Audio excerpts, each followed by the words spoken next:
everyone. Good evening from Macau. This is Stella, and we'll be having a conversation with an amazing lady, which I met about 2 years ago from another group. And I was so amazed by her story and got inspired. And I added her on Facebook and, yeah, started following her and saw her journey. Um, so let's bring her in. Olivia. Hello, Hi, Olivia. How are you today? I'm well. How are you? Thank you for coming over. Really appreciate you here, Thanks. and we want to hear your story. Yeah, of course. Okay. Yeah, I'm glad to be here. Okay. So glad that we are here. Yeah. So I just have a few short questions. Sure. So we'll start with how did you get involved with the J Dubs? So I was born in, um, and my family is like my dad is like third generation. My mom is second generation, so it's been in the family for a long time. And yeah, that's how I got involved. Unfortunately, had no Like most of choice. us, I know. born in. Yeah, Well, yeah. So right from the cradle. Or maybe when your exactly. mom was pregnant with you. So yeah, okay, the introduction, indoctrination from the Yeah, womb. So, exactly. so how was your life as a Jada? Did you enjoy being a Jehovah's Witness? I guess I did because I didn't really know anything else. Um, so my family was very active. We grew up near Bethel, kind of, so I felt like there was a lot of added pressure in that Mm-hmm. aspect. My dad was the coordinator of our congregation for many years, and it was always expected of me when you graduate high school, you are going to be a regular pioneer. So that was my path pretty much. There was no other options for me. It was like graduate, regular pioneer, and then, maybe one day get married to someone spiritual, and then, climb up the JW ladder that way. So, Uh-huh. yeah, that was just the expectation, unfortunately. Mm-hmm. No encouragement to pursue higher education. Oh, no, actually, very discouraged. Every time there would be a young one in our congregation that was thinking about college or that went to college. Like I remember one of the girls I grew up with, she ended up going to a local university, and she was so harshly judged by not just the congregation Oh, but also my parents. So it was always ingrained in my mind, like you are not going to college because this is just not for you. uh-huh. Yeah. Oh, what a daunting thing for Yeah. young ones. Yeah. Like Mhm. you're not looking for anything outside, just inside the organization, waste your life there. So, Mhm. what process did it take for you to start waking up? Oh, well, that's that's a big question. So, Uh, um, I okay, you can guess sum it up. yeah. So Okay. I guess first what happened was I had decided I was going to learn a foreign language. So Oh. I moved to the Portuguese group hosted by the Spanish congregation. And at the time, my Spanish skills weren't very good. So I was learning both at the same time. And I think I've heard a lot of this too from other XJWs is when you don't have Mm-hmm. that constant influx of propaganda that is in your language that's like readily understandable, you start to Mm-hmm. disconnect. And so I think that's where my process really started. And then on top of that, I was diagnosed with fibromyalgia and Oh. along with that, a host of other chronic diseases. And I wasn't able to make it to the meetings as much because I was very sick. And just sitting at the meetings would give me a major flare up because of the lights and just the air Mm-hmm. conditioning, and just sitting there for a long time just made me absolutely miserable. So I don't know why I wouldn't even listen in. I don't know why I did that. I guess maybe I just didn't really care at that point. But I think the combination of those two things kind of got me started on my journey of like disconnecting. Well, how So long ago was this? this was back when I was in my early 20s. Mm-hmm. So I was probably about like 20, 23, 22. So I had gotten married at 22, Mm-hmm. and uh, it just wasn't a really great marriage. And so I think that also contributed to me disconnecting as well because I was so miserable with my health Mm-hmm. and with my marriage that I just like I didn't have the mental space to really um, pursue spiritual things like I had been previously. Okay. Mhm. Oh, so how is your health now? Do you still? Oh, Mm. I still struggle with it, Okay. but I would say it's a lot better than when I was in my early 20s. I definitely have my routine now. I know what my triggers are. I know how to prevent having flare ups for the most part. Um, Mm-hmm. and then, like, with my other symptoms, like, I have like stomach issues too. So, like, I'm working with a nutritionist. But it's just really a continual process. It's always going Mm-hmm. to suck because chronic conditions are just like that. But you power through it, I guess.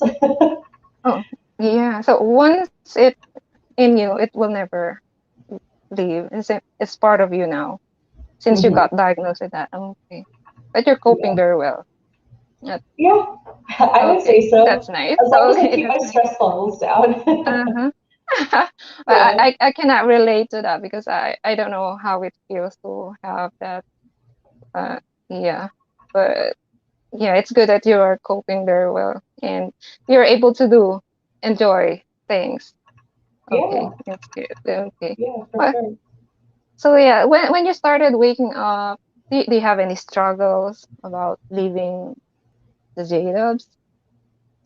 I think my main struggle was at the time leaving my ex. So Um,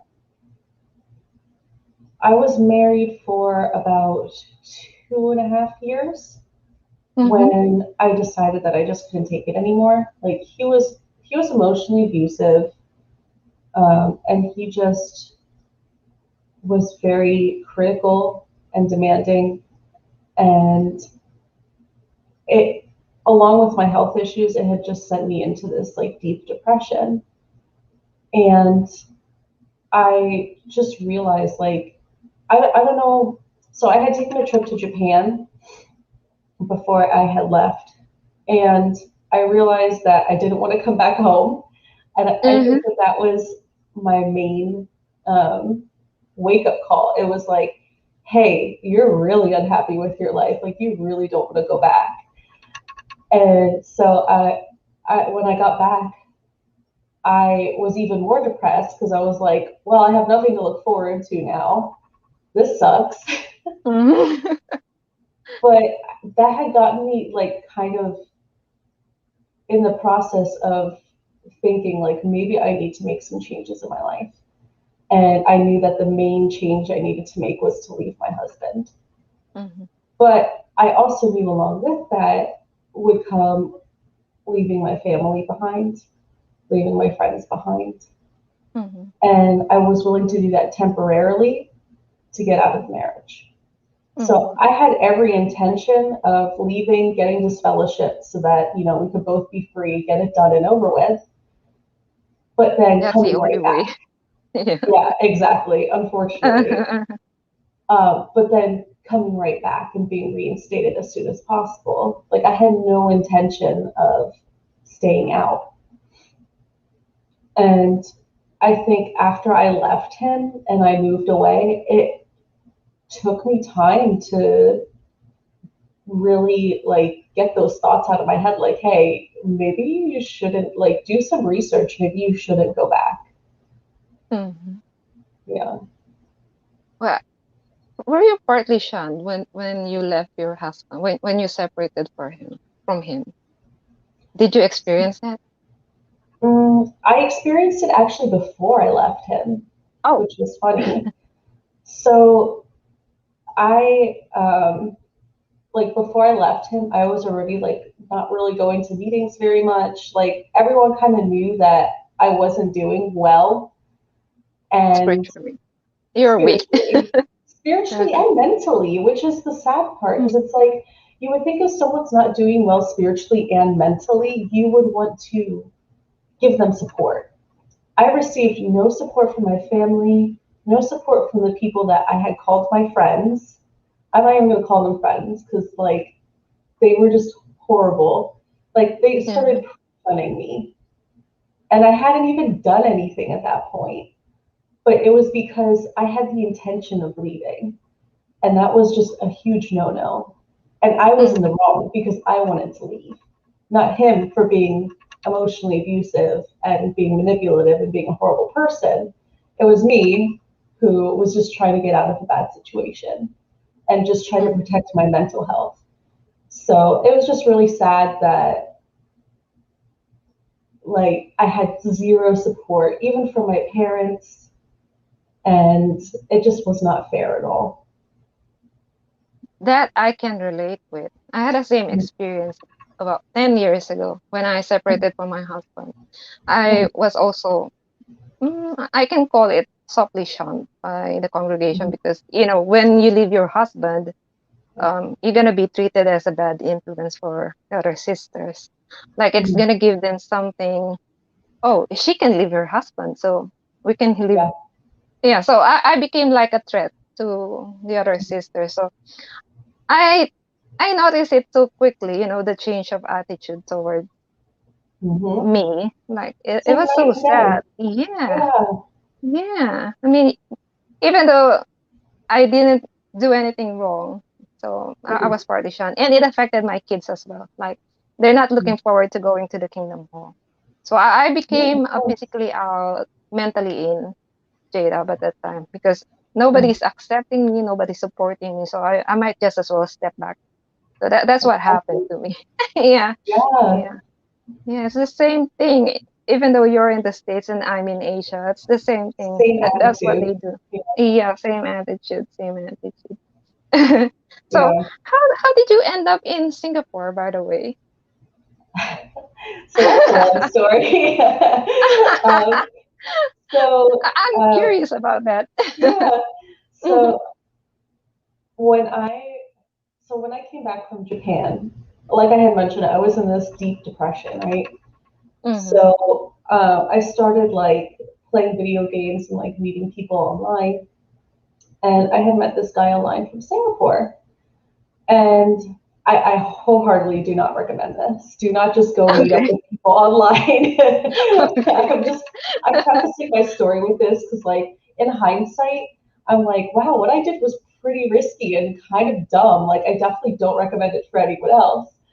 But Okay. uh, so what had happened was I was talking to this guy that I had met through a game, Hmm. and we had become friends online. And we were just going back and forth, and I was telling him like I want to plan another trip, Hmm. and he was living in Singapore, and I was like, oh well, maybe I'll travel to like Malaysia or something, or like check some other place out in Asia because I just love being in Asia. And he's like, oh, I wouldn't go to Malaysia. Like Malaysia's not safe. I'm like, okay, so where do you think I should go? He's like, why don't you come visit Singapore? I was like, okay, yeah, like I'll come check it out. Like I had heard about it. I heard it was really safe. I heard they spoke English. They were foreigner friendly. So it's like, okay, Hmm. well, I'll go visit. Like maybe I'll make plans to go visit, start saving some money. Well, plans to visit turned into, hey, why don't you just move here? I don't even know how the conversation transitioned to like moving, but Escalate I quickly. yeah, I think I started like confiding in him how like miserable I was with my situation and how Hmm. I wanted to get out of it, and he was willing to help me. So I had started taking on like these part-time jobs that I could do with my health at the time. Mhm. and starting to save up money so that I could eventually move. And like, I didn't really tell anyone. The only person I had told was my best friend at the time that I had plans to move to Singapore. And at first she was supportive because she was like, "You're going to go to meetings there, right? You're just Mhm. separating from him. You're not going to get divorced. You're not going to leave the witnesses." So at the time she was supportive because she knew how miserable I was. I was telling her. Mhm. Mhm. So Um, finally, somebody who understands you.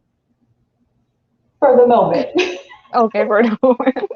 for the moment, I'm she getting understood. excited here. Okay. Yeah. so so as I was talking to this guy, we started to develop feelings for each other. And that's when it started getting complicated. So the one day Mhm. I was at my best friend's house and he called me. And after we hung up the phone, my best friend was like, "You like him, don't you?" I was like, "Yes." so, so she's like, "This is not okay because you're going to go over there. You're probably going to cheat on your husband and then you're going to need to sell a ship." She's like, "I have to tell your dad." She's like, "If you don't tell your dad, I Warning. will." Yeah, Mhm. so she gave me that warning, like if you don't tell Mhm. him, I will, kind of thing that JWs love to do. Um, Snitching. yeah, snitching, Mhm. exactly. That's the word. So I was like, okay, I am not prepared yet to leave. Like I had the money saved up for um, I had the money saved up for my plane ticket for the most part. I had sold my wedding ring because I was like, I'm Okay. done. Like mentally, I was so done. I was Mhm. like, I am leaving this marriage one way or another, whether I go to Singapore. Like at that point, I was even suicidal. I was like, if this doesn't work out, like I don't want to continue with this life. Like that's how bad it was for me. Mhm. So she was like, you got to tell your dad, and if you don't tell your dad, I will. And of course, I didn't tell my dad because I was still preparing. I was still trying to get like all my money together, get my plane ticket. Well, she told my dad like a week later. Oh, not And my enough dad had time. no, not enough time at all. Yeah. And my dad had a family intervention. So the intervention was sitting me down with me and my husband together in the living room. I'm sorry, I have like a piece of hair on my dog hair. Sitting me down in the living room with me and my husband. And I remember him saying, "Do you want to tell him or do you want me to?" And in my mind, that moment, it was like screaming at me, like, "Don't say anything. Don't say anything. Like, you're not going to tell." Mhm. It was just such an awkward situation. Like, my mom was there. She was crying. And my dad was like, my ex's name is Fred. She was like, he was like, "Fred, your wife plans on leaving you. She's talking to another man." And he flips out. He starts crying. And I'm just sitting there like, what is this? What is this mess? So he gets really angry and he gets up and he drives away. He just leaves the house. Well, technically, you didn't do anything wrong yet, right? No, I didn't. I was just talking to Yeah. someone and Yeah. making plans to leave, but I had done nothing wrong at that point. Yeah. Mhm. So right after that, I got in the car. Because I didn't have my own bank account, I took the money I had, I deposited it into like one of those prepaid cards, and I went Mhm. and bought my plane ticket. Mhm. So I had bought my plane ticket right after that meeting with my family because I had finally had enough money. I was like, I'm done. I'm out of Mhm. here. So after that, within I think it was like 2 or 3 weeks until my flight, um, my parents were trying to get me to change my mind. And in that process, they had called the elders over a few times. I remember talking with the one elder, and he was like, oh, I told him, I was like, I feel like I need to find myself. Like, I don't know who I am. Mhm. I feel like I've just been doing things for other people my entire life. And he's like, well, Singapore isn't a place I would go to discover yourself. I'm like, why not?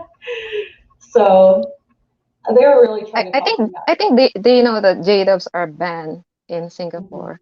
Yeah. Uh-huh. Yeah, Mhm. he's like, you can't even take a Bible to Singapore, which I didn't think was true. I think I did end up taking my Bible and it was fine. No one confiscated Okay. it.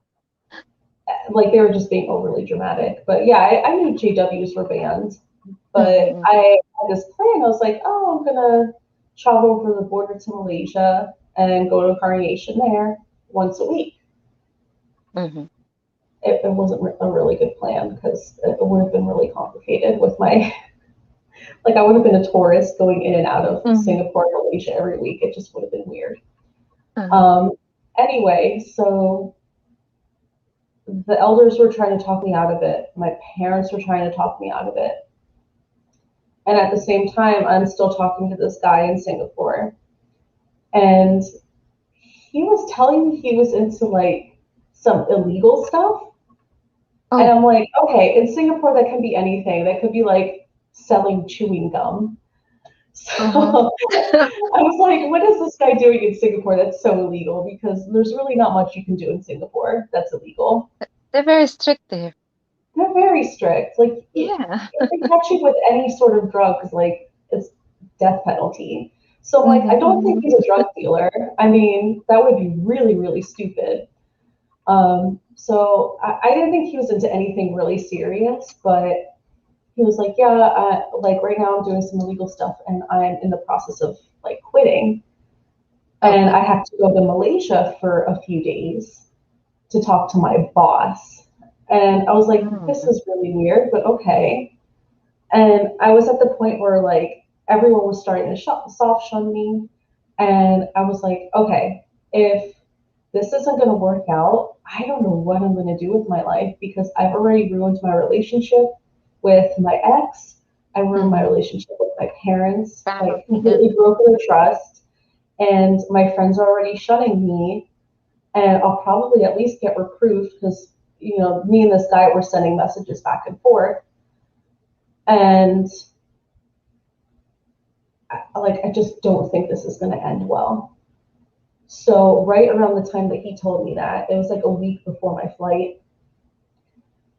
Um, it like everything was just falling apart in my own life. Mhm. Like And there's he's no like, way for you. yes, No it other was like way. Uh-huh. exactly like this had to be Singapore.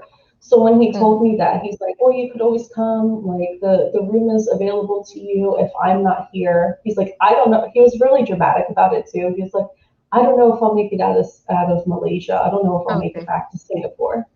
But he's like, "But you're welcome." And I'm like, "Well, I don't really have resources in Singapore. Like if you're not there, then there's no point in me going." Mhm. So uh, that at that point was like the lowest point for me mentally. And I remember it was like a Saturday morning. I was supposed to go out preaching, and I was laying in bed just sobbing. And my mom came in. She's like, "What is wrong?" I'm like, "I'm not feeling well." I'm like, I want to kill myself. I, I'm like, I don't want to be here anymore. Mhm. So she had been pressuring me to go to the mental hospital because she thought it was all in my head. She thought, oh, your meds need to be adjusted. So finally, she got her moment, and she's like, But okay, well, I'm taking you to the hospital.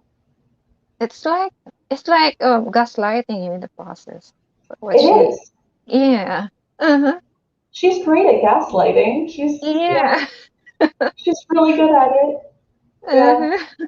denying my reality. You don't have a problem. Yeah. It's just all in your head. Mhm. You're Mhm. depressed. You need to change your medication.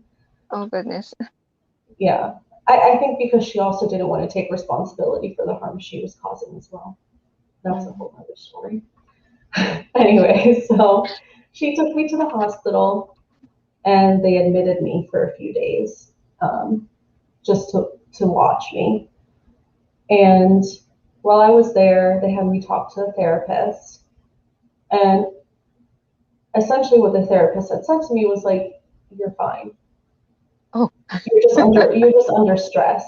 And what's Uh-huh. funny is at the time I told her I'm a Jehovah's Witness, and she was like, "Oh, I see." She Uh, didn't say anything else. She was just like, "Okay, I see."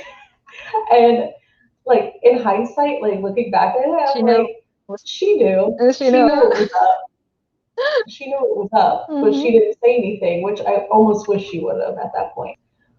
But so when I was in the hospital, they take your phone away from you.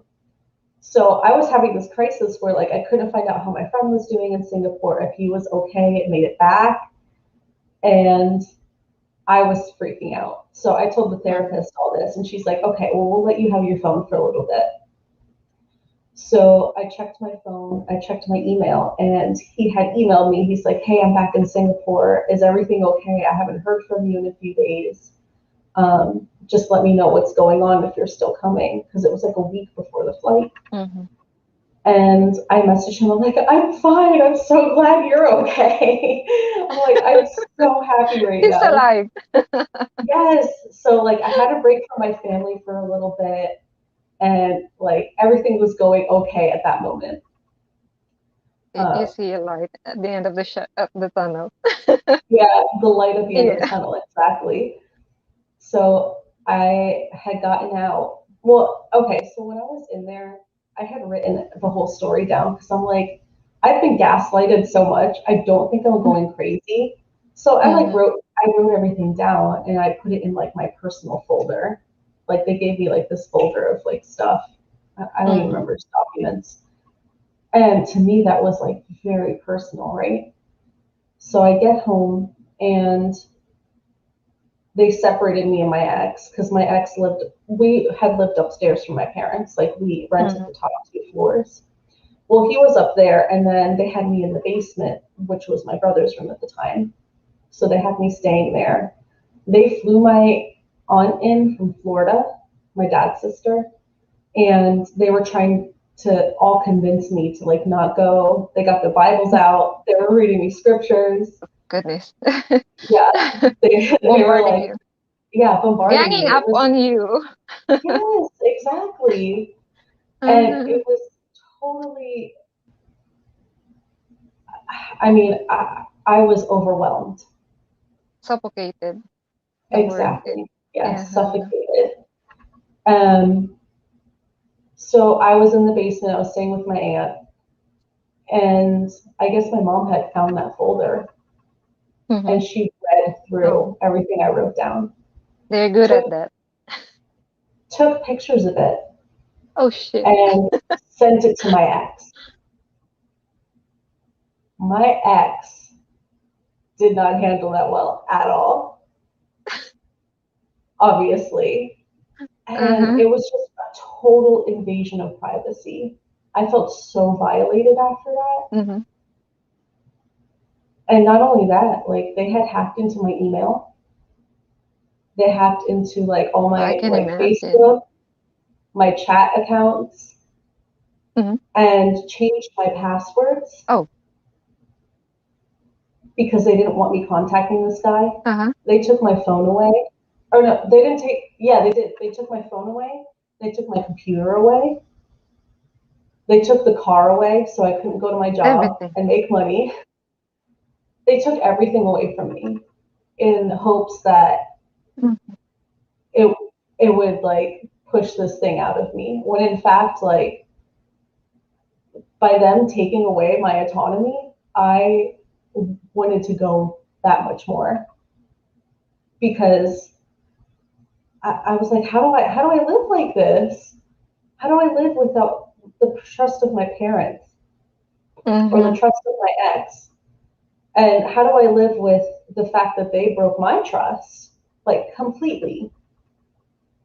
So after a few days, my ex was like, "You know what? I don't think it's right that your parents took your phone away, so I'm going to give it to you." He was sitting in our living room. He pulled up the cushion and he pulled my phone out. I'm like, it Oh. was right under the cushion. All the I was time. I was so mad. I'm like, it was right there. Oh, I was so mad. Anyway, so he hands me Oh, my good. phone, but my brother changed the Wi-Fi password, being the little. My brother's another story. He's Okay. not. Okay. He changed the Wi-Fi password, and he's the one that helped my parents hack into all my accounts too. So he changed the Wi-Fi password, so I couldn't even access the internet to like call this guy, and they had shut my phone off as well. Okay. Oh, So goodness. what I did was I would be like, because my grandmother lived down the street, I'm like, oh, I'm gonna walk to my grandmother's today. Well, he changed the password at my grandmother's too, so I had to walk to the cafe down the street for Wi-Fi. So that is how I would contact this guy. And I was like, yeah, I'm still on. Like, we're still good. I'm still leaving for Singapore. So I had to figure Is out how to this sneak out. one day before your flight? This is like maybe 2 or 3 days before my flight. Okay. Okay. So, uh, where was I? Yeah. So You were I at the contacted cafe. him. Mm-hmm. Everything was good.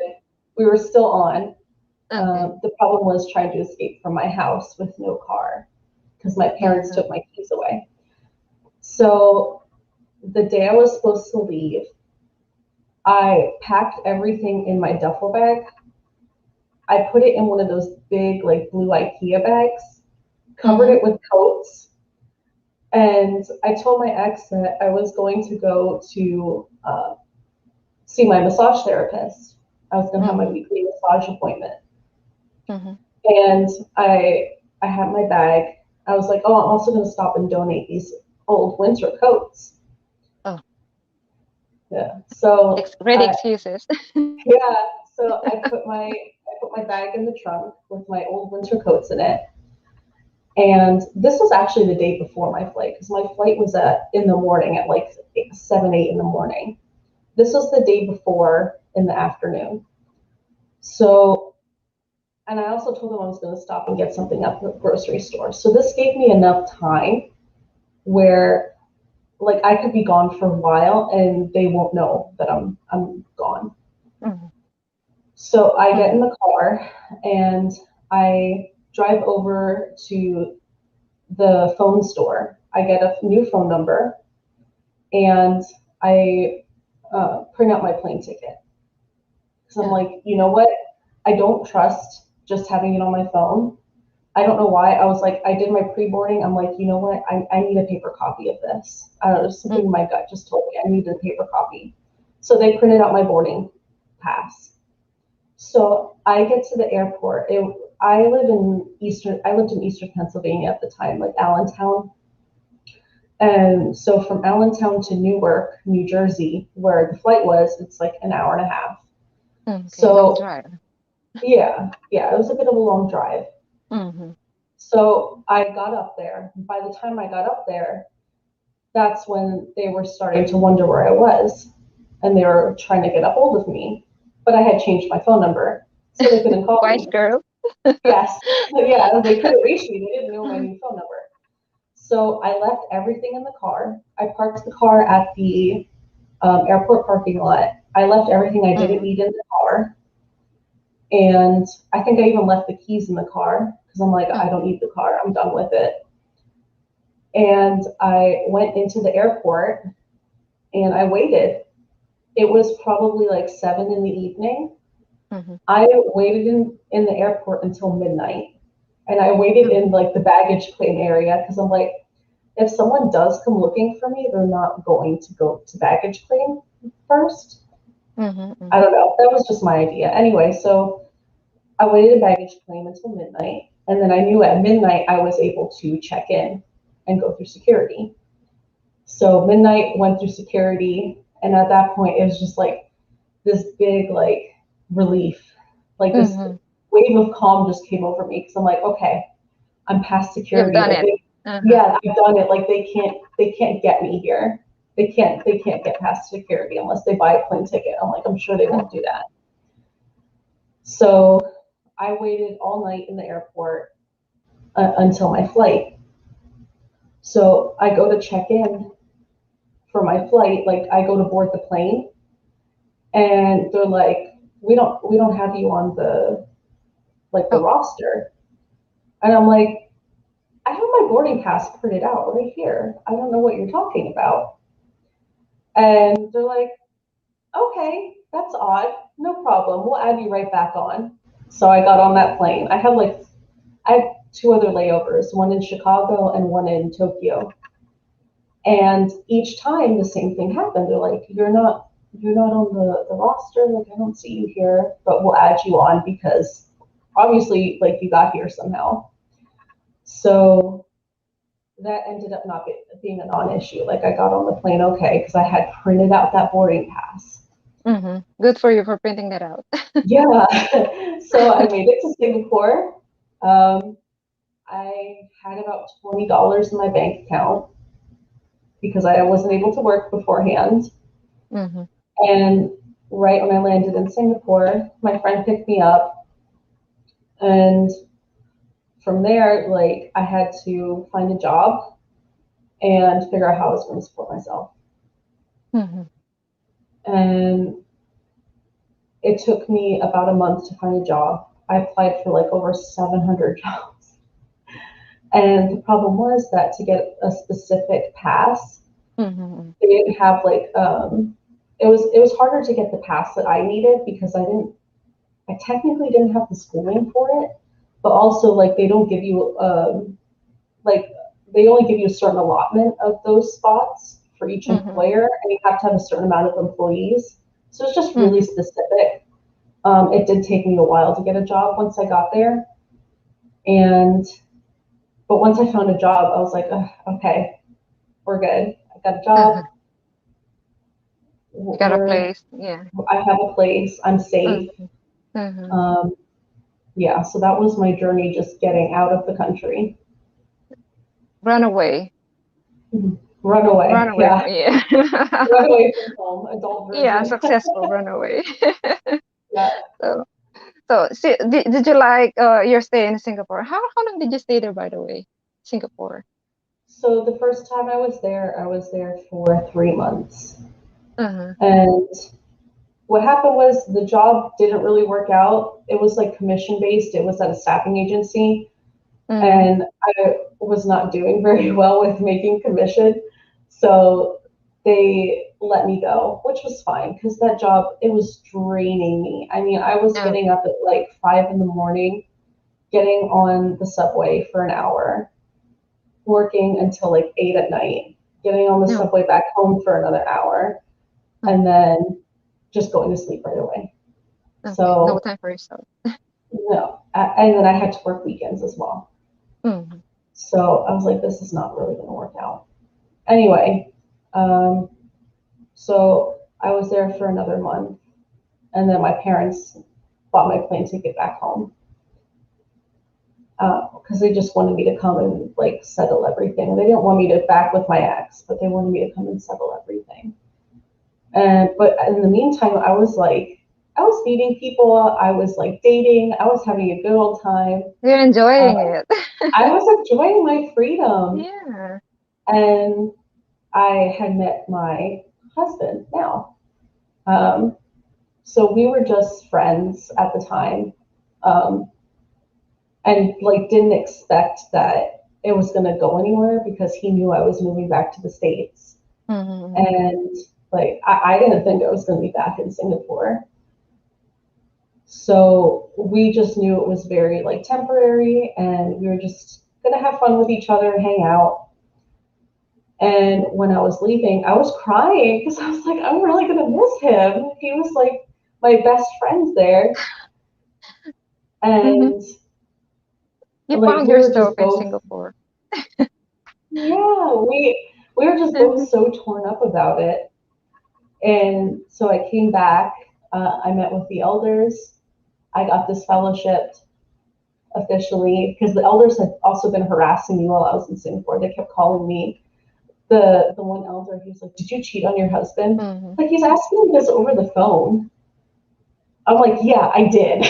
Like you really want to know? Yes, I did cheat on him. I'm like, you're gonna call me all the way from like the other side of the planet to ask me if I cheated on my husband. I just thought it was absolutely ridiculous. So They I want get the back and details. yeah, exactly. Like what you want all the sordid details.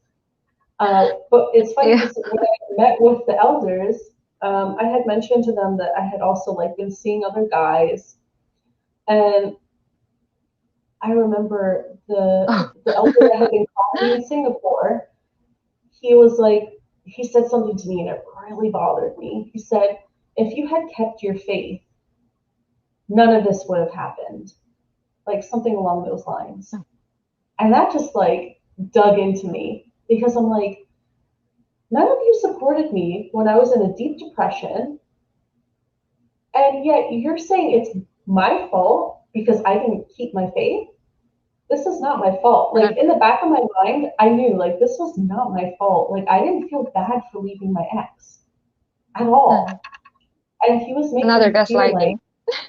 exactly. He was making me feel terrible for it. So I think that that is where it really started for me to like start to really examine those beliefs that I had Final that were nail. so important. Yeah. I was like, if an elder can talk to me this way when I felt like I did nothing wrong, I was only protecting myself, Hmm. how was this right? So that was kind of in the back of my mind for a while. And my parents decided that they wanted to send me to Florida to Hmm. start fresh. I had already done like job interviews down there. I had a job. They found me a room to rent. So I was all set to go. I had my car, I had my job, I had my apartment, and I was just going to Be there. uh, just be there and like try to work my way back to being a witness. Hmm. And the thing that really bothered me was, A, my family, I had family down there. They wanted nothing to do with me, obviously, because I was disfellowshipped. Hmm. But I think that really hurt because I was really close with that part of my family. And that just like was like digging a knife in me. I, I Hmm. don't. It was really hard for me to not be able to interact with them being down there. And Hmm. then um, my mom had said something to my friend, one of my other friends that was also disfellowshipped before me, because she left her husband. She had said to her, "I think it's better if she's down in Florida." Almost like she didn't want to deal with me, She and decided that for you. yeah, and that really hurt as well. So it was just my family like just casting me off. And Yeah. I just completely felt unwelcomed in my own family. And Push you further away. yeah, so they shipped me away to Hmm. Florida and they're like, see ya, have fun, get your life together.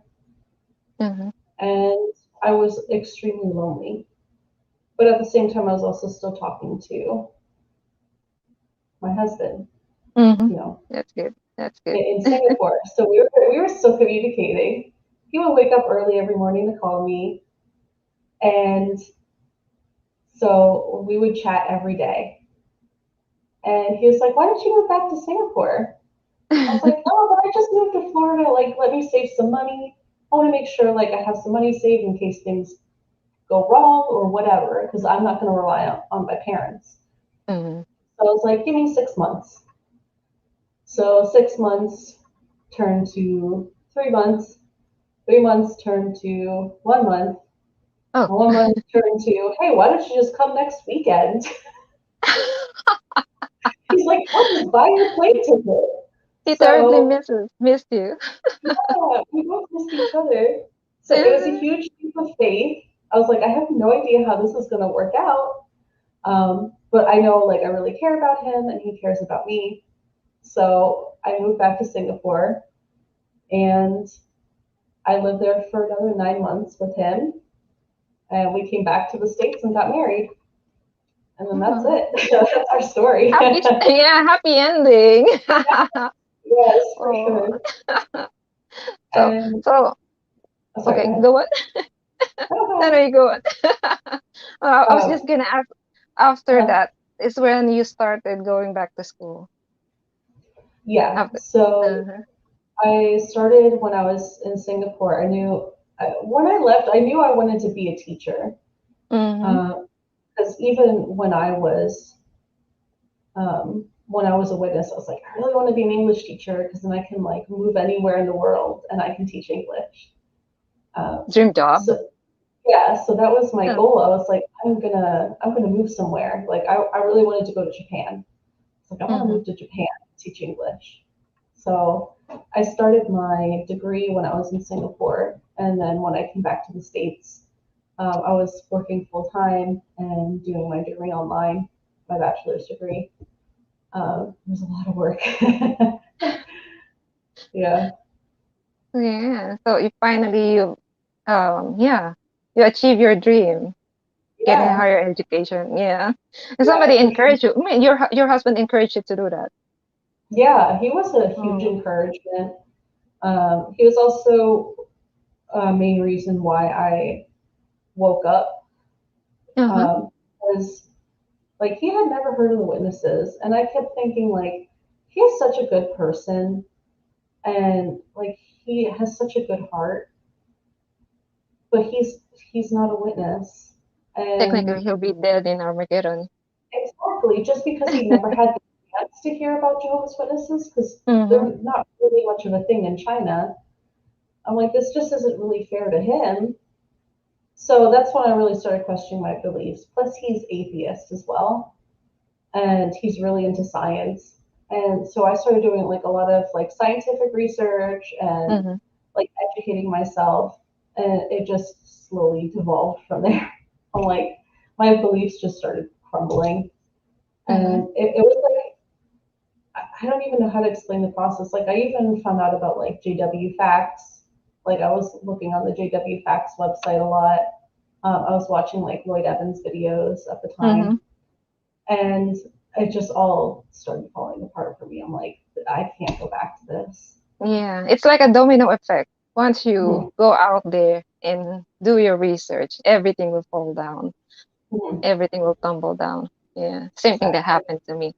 Once I Yeah. started going over the fence, there's no Yeah. going back. Yeah. There is no going Yeah, back. there's no going back. So I'm so happy with your story. It's just so Yeah, touching, you know. thank you. Yeah, that's a long journey from being miserable and depressed, and look at you right now. Yeah. You're like a different person, especially that I, before and after picture yes. you sent. Yeah, you look so amazing, goodness, and so Thank healthy you. in that picture Thank you. and glowing. I Unlike feel with the so other, much healthier, mentally and yeah. physically. Yeah, Uh-huh. I think we all have to start in our head, get it fixed first, for and our sure. body will follow. Yeah. Yeah. So And I much think happier. just like getting started is the hardest part, I think. Like for me, getting started with school, like knowing where to start, I Mm-hmm. think it's just the hardest part of making changes. Uh-huh. So I guess like my advice for anyone is if you really want to do something, sit down, come up Mm-hmm. with a plan, and just do it. Like it's gonna be hard. I had read this article around the time I left that like completely changed my life. Maybe I'm being a little dramatic, but um, when I read that article, it said that no matter what you do in life, you're going to struggle for something. Oh, there's my Mm-hmm. pictures. I was miserable in that picture. You're I so was, beautiful oh, in the thank now. Yeah. you. Thank you. Sexy. Um, so the article said, like, no matter what you do in life, you're going to struggle for something. Mm-hmm. So pick your struggle. If there's something in life you really want to do, figure out if that's what you want to struggle for, and then just go Mm-hmm. do it. Mm-hmm. And that just completely changed my mind because, like, I knew I wanted to go back to school. First, I didn't think I was smart enough, which is ridiculous. Mm-hmm. Second, I didn't think that, like, I just didn't even know where to start. I'm like, how do I get into college? I didn't take the SATs. I have like my high school scores weren't that great, but I came up with a plan, and I'm like, you know what? It's going to be really hard, but this is the struggle that I want to take on, Mhm. and it ended up working out perfectly. Mhm. So I guess that's like my advice to anyone. Just like figure out what you want to struggle for, because no matter what you do, if you don't if you don't get that degree, or you don't pursue your dream career or whatever it is, you're going to struggle with those feelings that like, oh, I should have done more, or you're going to Mhm. struggle with like being at a job that you hate, or like doing something that you're not passionate about. So that's going to be your struggle. So either way, you're going to Mhm. struggle. Mhm. You got to pick Mhm. one. So And yeah, so just do it. Believe in yourself exactly. and just do it. Yeah. Nike. I Yeah, think just do it. finally you found yourself. Yes. Yeah. You have the courage. Uh-huh. It took a long time. It definitely was a really hard process. And I think, you probably had this experience as well, where just trying to, what word am I looking for? Trying to like get rid of those beliefs that are so Mhm. ingrained, is the hardest thing, because there's so many things that we do automatically or think automatically that were programmed into Subconsciously. us. Yeah. Deprogramming, Mhm. that's the word I'm Yeah. looking for.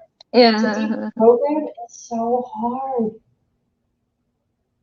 And I think that that is the hardest part, is because there's so many things in your mind that, like, even just being told you're not good enough, you always have to keep doing more.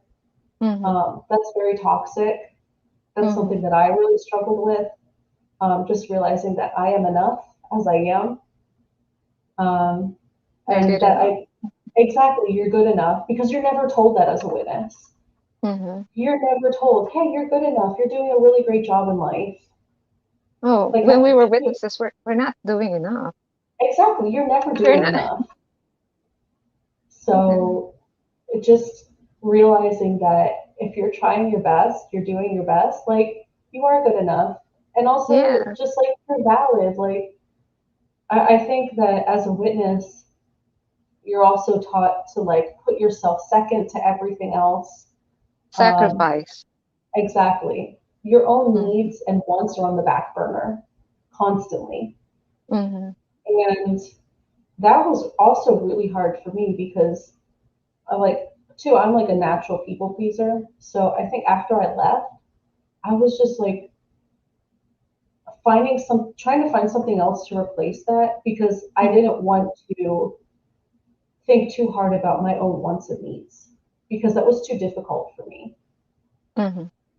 I don't know if you had this same issue as well, where like I almost didn't know, I really didn't know what I needed or wanted out of life. And I'm still trying to figure it out, but I think that that's also one of the hardest parts of leaving, is just trying to figure Mhm. out who you are, what you want, and how to get it, and how to put yourself first Mhm. and take care of your Learning own to love needs. yourself. Yes, yes, because we're not Yes. taught that. Yeah. No. It's the last Yeah. thing you should be doing. I mean, if you're a Hmm. witness, is to love yourself. Hmm. Yeah, Put I yourself remember first. that. Yeah. It's a no-no. Yeah, But now, exactly. yeah, but now that we're out and you recall everything that was put into your head, they were all toxic, like you said. And we were gaslighted from the beginning, from when we were a child. So, and some part of the indoctrination still remains in our head. But yeah, from time to time, every day, we're shutting it off. So Hmm. I believe that there's still gonna be some part of it that will remain in our inside that, because that's what we are. That's how Yeah. we are right now. But from time to time, like every day, we continue on deprogramming and shutting them off one by one in our head. And we're Hmm. feeling so much better as they pass by. as we can see. Yes. Yes. I love your smile. Oh, thank you. Yeah. And so, what are, is there any goals out there for you that you wanted to achieve? Anything that you wanted to, yeah, I look think right forward to? now, just like trying to finish grad school is a Mm-hmm. major one. Honestly, like it's just my wildest dreams that I'm in grad school. I'm like, I Wow, haven't you done, didn't just get your degree, you're pursuing graduate school. Amazing. yeah, yeah. I mean, I never expected to be on this path. Uh-huh. Um, and I'm just so happy with where I'm at. Uh-huh. And I guess too, that's another thing. It's like, I mean, it's good to have a plan, but sometimes like be open to options as well. Yes. And just, Uh-huh. you really never know where your life's going to take you. Um, like I never thought I would be getting a master's from Johns Hopkins. So that's Mm-hmm. really exciting. And I'm like every day I'm like so thankful for the opportunity to like get an education because it is so important. Yeah. So important. And Mm. so from here, I really don't know. Like, I have no idea where my future is going to take me. It's Mm-hmm. looking good. I always joke around, like maybe I'll get my PhD next. But I don't know. Yeah. I might be school fatigued after this. So, Mm-hmm. Or maybe but take a break and yeah, maybe it's gonna in between. But uh, who knows? Who knows what opportunities will come up? I think just being yeah. open to opportunities is important Mm-hmm. too. Mm-hmm. Mm-hmm. And you told me earlier that you're gonna be teaching um this autumn. So yeah, that's gonna be so exciting. Another, yeah, like you said, another opportunity. Yeah, yeah, Uh-huh. exactly. Yeah. Yeah, I'm excited Congratulations for about that. that. Yeah, thank you. Uh-huh. So yeah, we're so happy that and we heard your amazing story, your wonderful journey out of the J-Dubs, even though there's a lot of struggles. Yes. And yeah, but finally, look what we have now. It's a Yes. happy ending. Yeah, and something that you can treasure your whole life. You Yes. have, yeah, you found yourself. You found the man of your, yeah, like yeah, you found the perfect guy. Yeah, he's great. Yeah, you have, Great guy. you also have a new house, right? Yeah, we just Hmm. moved into our first Yeah. house. Hmm. So much Yeah. achievement, and now you're gonna be starting teaching soon. Yeah. Uh-huh. Aside from, yeah, continuing your graduate school. Yeah. Yeah. So Yeah. so busy. Yes. So much happy. Yes. Okay. Is there any final word that you want to tell everyone out there? I mean, any words of encouragement? I guess that it does get better. If you are in a hard spot right now, Mm-hmm. it really does get better. And just to Mm-hmm. keep powering through it. I know, like, sometimes it may not seem worth it, but it is. Life gets so much better after leaving the Jehovah's Witnesses. And like all that stress I went through, I would never trade it for anything. Like I would do it Mm-hmm. all over again, even as crazy as it was. So yeah, Mm-hmm. I guess just keep plugging forward. Life is good Yeah. after leaving. Yeah. I'm so inspired by your story. You're so Oh, brave. thank you. Uh-huh. So brave. And yeah, you just have a wonderful journey. And yeah, I hope everyone watching this will be inspired to take that first step. I hope so And too. yeah, yeah. And look where it gets you. So yeah. So I just want to thank you for coming over and sharing your story to us.